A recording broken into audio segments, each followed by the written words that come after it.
ప్రియమైన తల్లిదండ్రులకు ప్రభువు పేర క్లైంట్ టీం వారి వందనములు. ఈ మధ్యకాలంలో పిల్లలు ఏడ్చినప్పుడు తల్లిదండ్రులు వారిని సముదాయించడానికి సెల్ఫోన్లోని బొమ్మలను, వీడియోలను, పాటలను, గేమ్స్లను చూపిస్తున్నారు.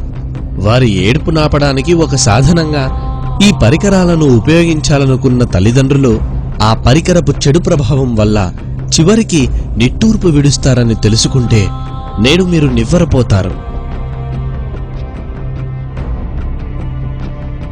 వారి 11వ ఏటనే ఒక సొంత సెల్ ఫోన్ కలదని ఒక సర్వే చెబుతుంది. మెదడు, వెన్నెముక, నాడీ వ్యవస్థ మొదలైనవి పిల్లల్లో ఎదుగుతున్న దశలో ఉంటాయి. సెల్ ఫోన్ నుండి విడుదలయ్యే రేడియో తరంగాలు దేహంలోని కణాలపై ఖచ్చితంగా ప్రభావం చూపుతాయి. ఈ తరంగాలు పిల్లల నాడీ వ్యవస్థ, మెదడు మొదలైన అవయవాలపై విపరీతమైన ప్రభావం చూపుతుంది. చాలాసేపు ఫోన్లో మాట్లాడితే మెదడులో చెవి ప్రక్కన ఉండే 5వ కపాలనాడిపై ప్రభావం చూపుతుంది. ఇది బ్రెయిన్ ట్యూమర్కు దారితీస్తుంది. అంతేకాకుండా క్యాన్సర్ కూడా వచ్చే అవకాశాలు ఉన్నాయి. సెల్ ఫోన్ స్క్రీన్పై లక్షల క్రిములుంటాయి. అప్పుడప్పుడు మీ చిన్నారులు వాటిని నోట్లో పెట్టుకుంటారు. వారి ఆరోగ్య పరిస్థితి ఏమవుతుందో ఒక్కసారి మీరే ఆలోచించండి. కంటి సమస్యలు కూడా ఎన్నో వస్తున్నాయి. బాల్యంలోనే ఇన్ని రోగాల బారిన పడితే యవ్వనంలో దేవుని కాడి మోయగలరా? మధ్య వయస్సులో దేవుని కొరకు గొప్ప పనులు చేయగలరా? వృద్ధాప్యంలో వారి పిల్లలకు వాక్యాన్ని నేర్పగలరా? కొందరు పిల్లలు వారి చేతికి సెల్ ఫోన్ ఇవ్వకపోతే ఏడ్చి గొడవపడే స్థాయిలో ఉన్నారు.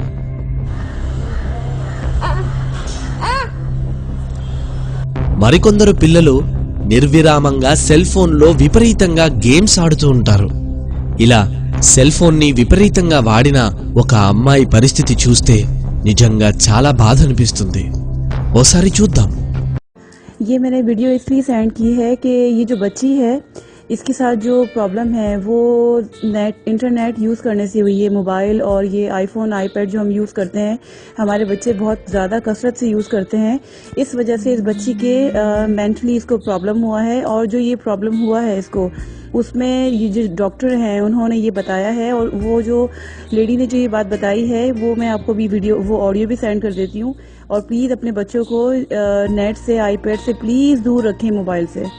ये बहुत ही ख़तरनाक है और ये किस तरह से इस बच्ची के दिमाग को डैमेज कर दिया है और इसकी ऐसी हालत हो गई है।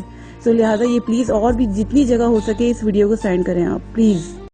మరికొందరు వారి పిల్లలకు సెల్ ఫోన్లో దేవుని పాటలను, మాటలనే వినిపిస్తున్నాము కదా అని అనుకుంటున్నారు. కానీ ఎంతైనా అది సెల్ ఫోనే. దాని యొక్క ప్రభావం ఖచ్చితంగా పిల్లలపై చూపిస్తుంది. సీడీ ప్లేయర్ ద్వారా టీవీలో దేవుని పాటలను, మాటలను చూపించవచ్చు కదా. అవయవాలను నీతి సాధనాలుగా దేవుని పని కొరకు ఉపయోగించబద్ధులమై ఉన్నాము గనుక వారి దేహాన్ని సెల్ ఫోన్ రేడియేషన్ నుండి కాపాడండి. మీ పిల్లలను సెల్ ఫోన్ నుండి దూరంగా ఉంచండి.